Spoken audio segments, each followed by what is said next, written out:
Hello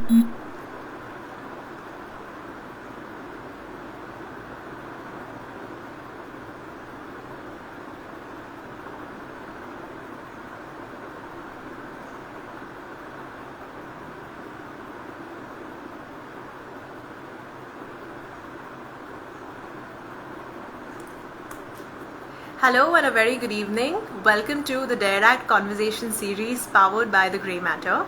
As you already know, the month of September is dedicated to Vahura and its team members, and today we have yet another Vahura member. Her name is Sneha Oommen. She is a lawyer turned recruiter. Sneha graduated from ILS Law College, Pune in 2014 and currently works as a managing consultant in the private practice group at Vahura, primarily catering to law firms and funds. So give me a moment and I will invite Sneha to join us live.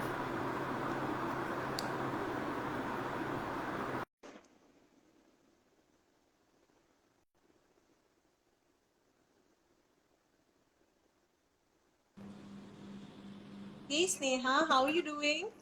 Good. Hi, Shreya. Thanks so much for having me. Thank you for agreeing to do this, and it's a pleasure to have you with us sharing the screen today. Thank you. Thank you. I'll admit I'm a little nervous, but I'm excited. Don't be. Anyway, so my first question to you is that why did you choose to study law? That's a great question. So I think I don't have like a really solid answer to give you. The truth is, it was a number of random things. So I think it started maybe when I was in the seventh, eighth sort of standard, when my father used to read a lot of sort of Perry Mason and then later John Grisham books, and then so I think I also started reading it, and then that's when I first thought of a lawyer as a profession, because I don't come from a family of lawyers or anything like that.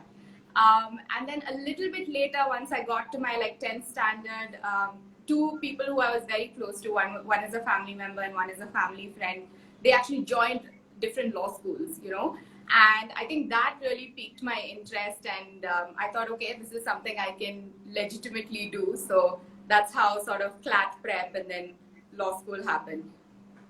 Brilliant. And it's amusing how most of us have some really random things happening which ultimately has led us to choose law. So Yeah, I think it's a pretty common factor.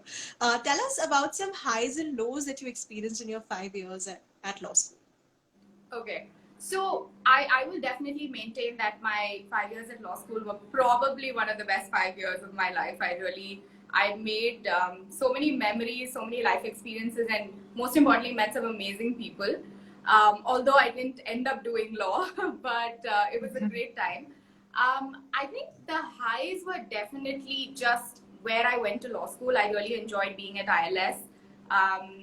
It's a very sort of a diverse crowd that you end up meeting, and especially me. So I'm from Kerala, I studied there, and so the first time I moved out of home was in Pune, and so just to be around such a vibrant culture and like kind of learn things at ILS was really great. I think those were the highs for sure. I So mid law school, which is somewhere around your third year, what I think a lot of people like to classify as your mid law school crisis. I definitely went through one of those. Because 3 years in, I interned. I had done a few internships by then, and I think it kind of dawned on me that oh my god, this is not what I want to do like for a living. So why it was a weird paradox, because I really enjoyed law school. I enjoyed studying the subject, and even the internships were great, but I just did not see myself doing this for the rest of my life.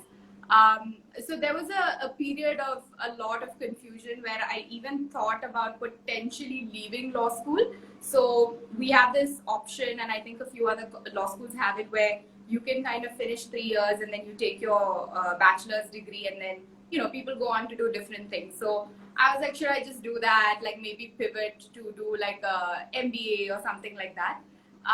And then so I spoke to a lot of people, and I think what really resonated with me was something that my father said, and he said, look, you're almost more than halfway there. Finish law, like you're not losing anything by finishing law, and you have so much time to do other things. And I think that made a lot of sense. So I would say one of the lows were definitely that moment where I kind of had a little bit of a, oh my god, what am I doing kind of a situation. And anyway, then the rest of law school happened.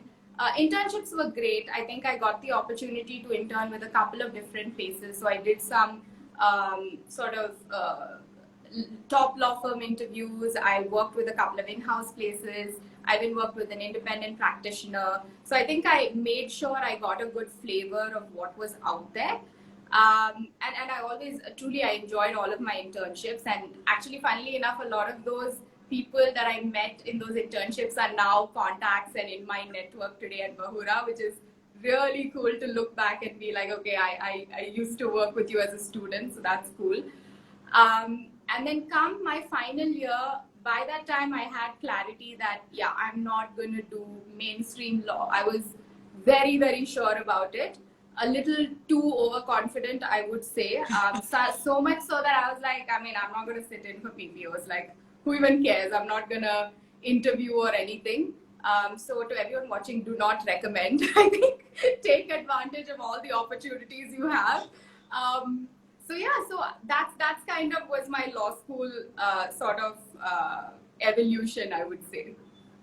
Wow, that's actually quite interesting, and I can understand where the confidence came from, because you became pretty clear by third year that this is not something you're gonna do. So yeah, maybe eventually, eventually the confidence had to get in. But I think what's amazing is that you stuck around, and the relationships that you build in that period have, many years later helped you in your current career. So I think that's a brilliant takeaway.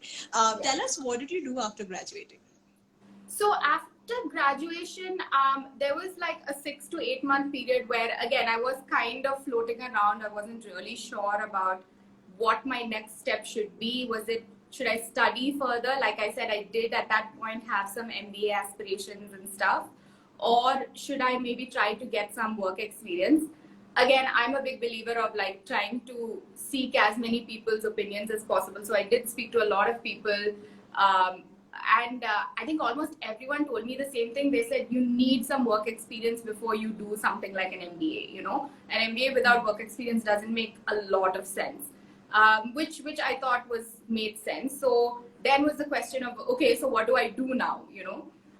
And that is the time where I actually got the opportunity to my first sort of experience with consulting, I would say. I was lucky enough to work with a gentleman called Rajat Karthikeyan, and he is a CA and a lawyer based out of Trivandrum. And he basically has a consulting group. So RKA Global, that's where I started. When I say working, it was more of like a project sort of a thing where he said, why don't you come sort of work with me on a couple of projects and see if you like what I do, And what he used to do is, because of his technical background, he used to do a lot of business consulting for predominantly, I would say, Southeast Asian clients who were trying to sort of set up base in India, right? So set up businesses or, scope out how they can get entryways into India. And so I did some interesting work for him on that. And I think I was like, okay, this is interesting. Like I was kind of into what he was doing, consulting for different kinds of clients. So that was a really good experience. And more than anything, I think that gave me confidence, because having left law school without a lot of clarity, I would say I was definitely starting to doubt generally my life choices. So I think working with him and his organization was really awesome that way. And right up around then, I had started also looking for other opportunities, which is when I very randomly came across Vahura online. And I said, okay, let me give it a shot. Like, their website looks interesting. Let's see what they have to say. Wow. And so what happened when you applied at Vahura? So I wrote to them, and as it happens, of course, I mean, I think it takes time, right? Like, I'm sure they get a lot of applications. So it kind of took a little bit of time. I didn't really hear back from them. Around then, a very close friend of mine had started working with another top law firm in India. And at that time, an ex-Vahura, back then Rainmaker member, was actually working in that law firm as a BD manager. And so my friend was like, look, why don't you talk to this person? She also started with law. Now she's doing BD.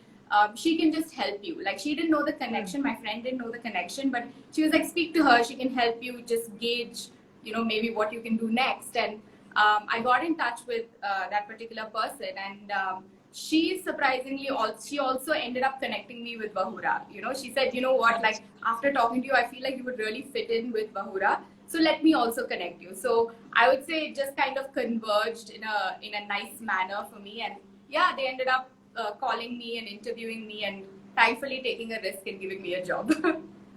Fantastic. So, you've been in Bahura for now over 6 years, close Yes. to 6 years. And what I understand is that your role has significantly evolved Yeah. over time. What would you say have been your, for you, certain professional challenges that have actually contributed to your growth in learning as a recruiter? Yeah.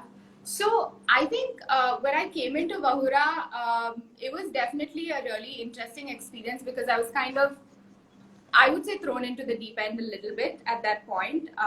So year one was definitely a year where I was kind of figuring out like how to go about doing it, you know, just recruitment as a whole. It's not something that I had any context to. I think there were definitely like many high highs and low lows for sure, because so you kind of are working with many different kinds of people, you know. So you work with people coming from very different backgrounds, different temperaments, you know. So I think as a 22, 23-year old, managing all these different kind of personalities and maybe not like getting too emotional about it was probably one of the big things that I've learned, like being able to draw that line, you know, because people sometimes will say things to you and like, you know, they're also frustrated, you're also frustrated, and ultimately like it ends up just becoming this whole thing. And I think the biggest learning for me over the course of these years has been how to draw that line, you know, and really just understand like where people are coming from, right? Because at the end of the day, uh, the professionals that we interact with, they're really trusting us with such a big part of their lives, right? Like it's essentially their livelihood, you know. So I think it's so important for us as recruiters to really take it seriously, you know, and understand that this is a job and a livelihood for them. And I think that's the biggest thing that I've learned in this experience. Aside from that, I think in terms of my role, while I started as a pure play recruiter, I think over the years, one of the great things that Vahura has done for me is they've let me really diversify in terms of what I do at Vahura. So while I still very much, you know, recruitment is my core skill, so I recruit predominantly for law firms and funds. But I've also had the opportunity to work with different verticals at Vahura. So I work with the consulting vertical, you know, which is a great vertical. We've been doing a lot of amazing work in that area, where essentially we're providing business solutions to legal teams, you know, and yeah, a lot of really different diverse opportunities. So I think I would say every year I've been at Vahura, there has been something new that's been added to my profile, and I think that's something that's really like kept me motivated. So nice to hear that, and thank you for sharing our journey with us at Vahura. Speaking of recruitment, and like you mentioned, your core of recruitment is primarily for law firms and funds. Yeah. It would be interesting to know from you if there are any expectations or requirements one as a candidate needs to keep in mind when they're looking for a lateral move to another law firm. And similarly, if there are any prerequisites for an in-house role in a fund, if you could Right. just throw something in that. Sure. So I think when we talk about law firms and moving laterally at law firms, I think one thing that happens a lot is people think, okay, if I've worked at one law firm, then it's probably going to be pretty similar in another similar law firm. I think that is the biggest misconception, right? Like any practice you go to or any organization you go to, it is going to be a different experience, right? The challenges are going to be different because everybody works in a really different manner. So I think the biggest thing that anyone should keep in mind when they move from firms laterally is, okay, while the work may more or less remain the same if you remain in the same practice area, the way you do work will be different, you know. So I think it's very important for anyone contemplating a move to know that there's always going to be an adjustment curve, you know. So there is going to be the first 3 to 6 months are always going to be a bit I would say maybe even unnerving for some people, right? Because you're in a completely different setting, you're working with completely new people. So, one, I think cut yourself some slack, don't be like disheartened if everything doesn't go great on day one. And two, be ready for a slight change. Like change can be good as well. So I think that's sort of some of the main things that I would say for a law firm lawyer to keep in mind when they're moving to another firm. Um, with regards to the second part of your question, so it is something that we see. We see a lot of law firm lawyers, especially nowadays, wanting to move in-house. So when you say in-house, it could either be with a company, so like a legal team of a company, or it could even be with the legal team of a fund. I would say these again are fairly different because with the legal teams of companies, I would say these are slightly more holistic roles. So you end up sort of working across all the verticals of the company and dealing with all the businesses of the company. Whereas with a fund's primary role is investment, right? So they tend to prefer people who have transaction or as we call it investment experience, right? So I think one is, of course, it changes because you become more sector specific when you move to a fund or in-house in general. I think the second thing, and I would say this is the biggest thing, and I speak to a lot of professionals who are contemplating this move, and I always tell them, I say that you need to be mentally prepared that the nature of your role is going to change substantially when you move from a firm to in-house, right? In a firm, you are, you're the money maker, right? You're billing, you're basically making money for the company. Whereas when you go to in-house, you kind of move from that role to a business support function. So it's almost like you go from an execution to a strategy sort of a role. And I think that move for some people can be very easy, but for some people it can also be a slightly difficult move because you really do have to think and function in a very different manner, in my opinion. That's actually a very great insight because so much so we pay so much attention to the technical skill, we actually tend to overlook the fact that there are a lot of business skills that are expected out of you once Yes. you move in now. So that's Yeah. a great insight. Thank you for sharing that, Sneha. Okay, something interesting we want to hear from you. Since you're in the people's business, I'm sure you've had your fair share of mandates, but there must have been mandates where a, a particular candidate took some unexpected turn and the whole process turned out to be one of the most experiential, fun, enjoyable perhaps, or embarrassing. It could be either ways, right? Experience for you. Could you share like one or two if you have in mind? Yeah. So I think definitely again because we're in the business of people, as we like to say. It's really interesting, right? Like because it all depends. A lot of it depends on what every person's mood is that day. Also, like you could be in a great mood and you can just like ace an interview, or you could have just had like a fight with someone and then you go into an interview and you may not do so well. So it's funny to think about it that way. But yeah, we definitely have a lot of funny and interesting interactions. I think from a exciting point of view, a lot of the mandates that we work on that are down to the wire, right? So let's say we've worked on this mandate, we're trying to close with a professional, and let's say they're down to the last two professional, and let's say one professional is ours and one professional is from outside. Just trying to get it done in time and all of the drama surrounding that sometimes can be really funny. So, I mean, not funny, I would say just like exciting more than anything. So, I think one that comes to mind is we were working with a top law firm, and this was a very senior partner. We really wanted to close and make a good impression with this partner. We got an excellent candidate. All the rounds had happened. It was literally down to, okay, like the partner has to make an offer. So we've reached that stage, and that's when we find out there's one more person who's competing for this role, and it's being sent by a competing search firm. So then it was like, okay, now it's on. Like we have to get this through. And so there was a lot of like talking and negotiating and all of that kind of had to happen in a few hours time. And and finally the partner did end up choosing our candidate, so that was like a big win for us. Wow. In terms of being able to beat the competition, so to speak. I think that was one, definitely. Another one that actually happened fairly recently is we were actually working on a mandate for a very large fund, so like a foreign fund actually. And with funds, especially at the more senior the role is, it gets very competitive, So we had started working on this last year, and we really killed ourselves, especially last year being the pandemic year. We really wanted to close this, because we wanted to like make that impact for Vahura. And we worked really, really hard for months and months and months, like about almost 6-7 months in.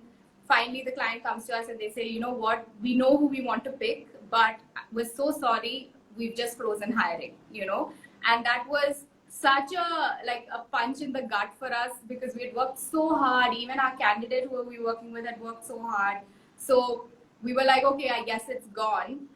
Like almost a year later, now they've come back and they've decided to take up that candidate. So now we've actually like successfully closed it. It was just a surprise, like out of nowhere, So I think that was really like unexpected and exciting. So I would say these are two. And one which was like I would say a funny one.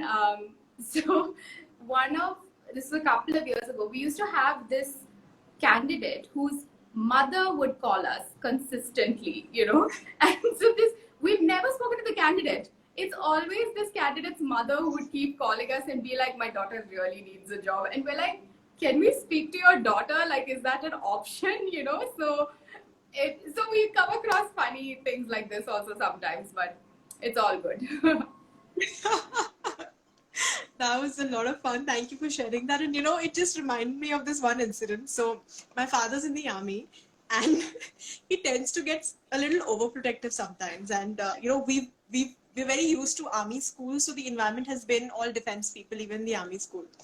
So I remember in my first job, my partner was making me wait and work long hours. Okay, and my mother was so unhappy with it.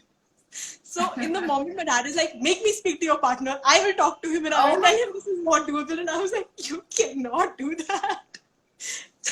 So just the moment you shared that, it just brought that old memory and it was hilarious.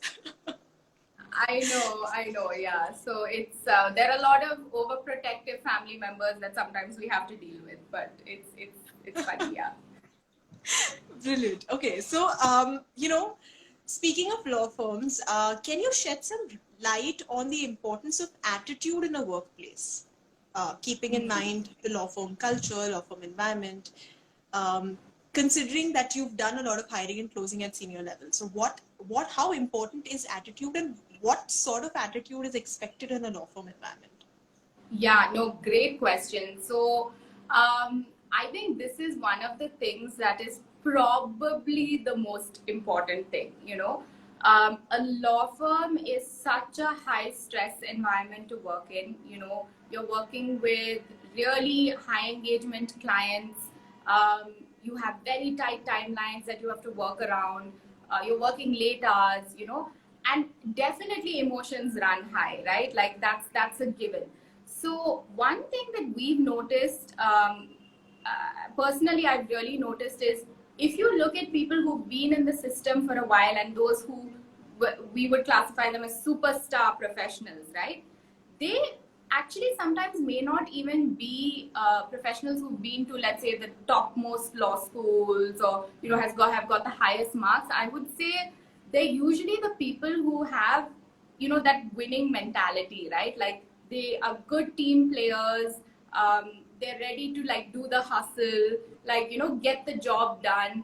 So I think attitude makes all the difference in the world, and especially when it comes to hiring, So we've had many experiences where we've had amazing candidates, who've interviewed for roles and, all like checkbox, like high pedigree university, good marks, has worked in top practices.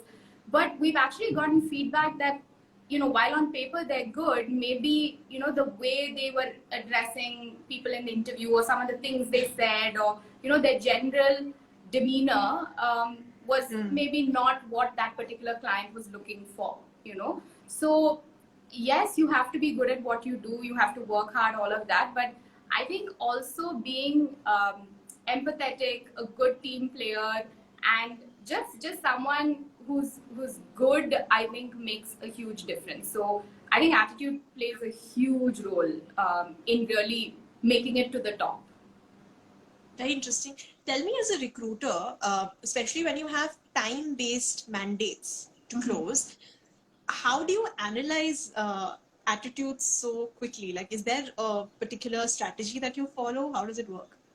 So it's difficult. Okay, so there's no like formula to know how someone is going to be, because obviously you can't gauge that in one or two conversations, right? But I think what at Vahura we do certain things that I think help with this process. One, we're constantly networking. So a lot of the times, the people that we're recommending to our clients for certain roles are people that we've known for a while.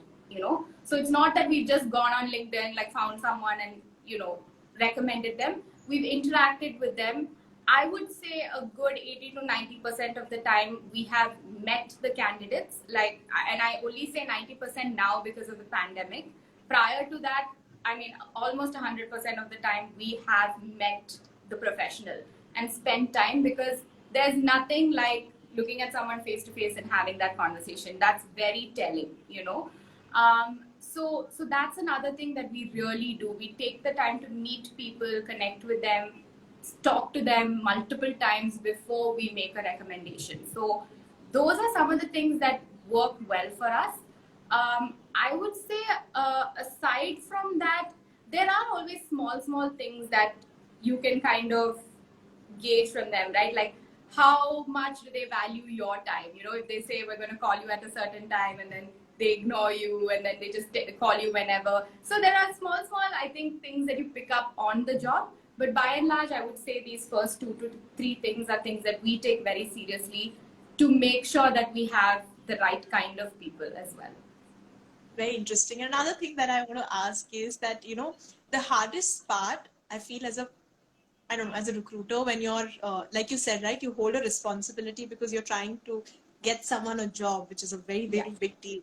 Times when you have to say no to somebody, or they've not gotten selected, or you have decided as Vahura that they may not fit a particular role. How do you navigate those conversations? Firstly, I want to ask, have you been natural at it from before, or is it something you had to work on, when it came to your role as a recruiter? Yeah, no, I definitely was not a natural at it before. I was incredibly awkward, because it's an awkward conversation to have, right? Like, nobody ever wants to be the bearer of bad news. So I think I struggled with those conversations for sure at the very beginning. I think that's where sort of my team members internally at Vahura, the hand holding they gave me, and that helped. So they would give me pointers on how to go about giving good information and bad information, right? Because it works the other way around. Even if it's good news, you don't want to like oversell it, right? You want to give them information in a direct and proper manner. And so I think it's just about making sure that you're giving the information in a constructive manner, especially when it's negative, right? And I would say 90% of the time I've had good reactions from professionals. So if you give it to them in a constructive manner, they appreciate it.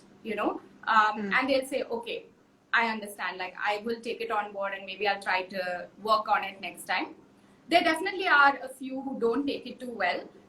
But I mean, I also understand where they're coming from. It could be that they really wanted the job and it didn't work out. So again, it's just human nature. So you can't, coming back to my earlier point of, you can't take anything too personally. It's just part of the job.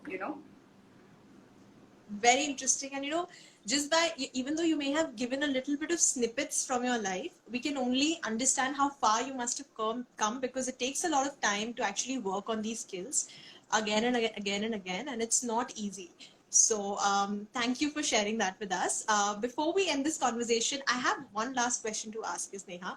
A lot of times, even though our prime work is as a recruiter, we end up becoming career advisors. Yes. Because you're so used to talking to candidates in the same field, and they end up asking you for advice. So my ask for you on this conversation right now is, what advice would you give to law students and lawyers who may not be sure about practicing law and are looking for a career change? How would you guide them? Yeah. No, you're absolutely right about that, Shreya. In fact, I would say we are career advisors first, because people really do ask us those questions, right? Like, it's not just about a job, but like, where is this going to take me 5 years from now, 10 years from now, those kind of things. And the idea is to keep up those long lasting relationships. So absolutely agree with you on that. I think this question is very close to my heart, again, given to what I've said. Like, I was in that position, where I thought, okay, I had chosen the perfect course for myself, and I'm going to be a corporate lawyer, and I'm going to make a lot of money, and life is going to be great. The truth is, it's not always like that, and that's fine. I think that's kind of the beauty of it as well. So my simple advice to anyone who is struggling with that question, whatever level it may be at, if you're a fresher and you're not sure you want to do law, if you've done law for a couple of years and you want to move out, there are plenty of opportunities in the market. There really is. You just have to look, and you have to be smart about how you look for it. Changing career paths now more than ever is very much an option for us. The market has opened up so much, the market has diversified so much, and I think all you need to do is take a risk, be willing to take a risk, be willing to work really, really hard, and just go for it, right? So that's my opinion on that. I think everybody should take the time to kind of look elsewhere if they feel they're not being fulfilled, they're not feeling fulfilled in what they're doing right now. That's very helpful, and I know it comes straight from the heart because you're speaking from experience. Yes. And and thank you for daring to act differently, and thank you for sharing your journey with us so honestly. It means a lot to us, and we had a lot of fun with you. I hope you did too. And Yes, I did. was this your first Instagram live? Yes, it was my first Instagram live. Yeah. Okay, so I'm gonna wish you many, many more Instagram lives to come. Thanks, Shreya. And Thanks so much. This was fun. yeah, and many congratulations to Vahura once again. And have a fantastic weekend. And I will see you soon. Great. Thank you so much. Bye.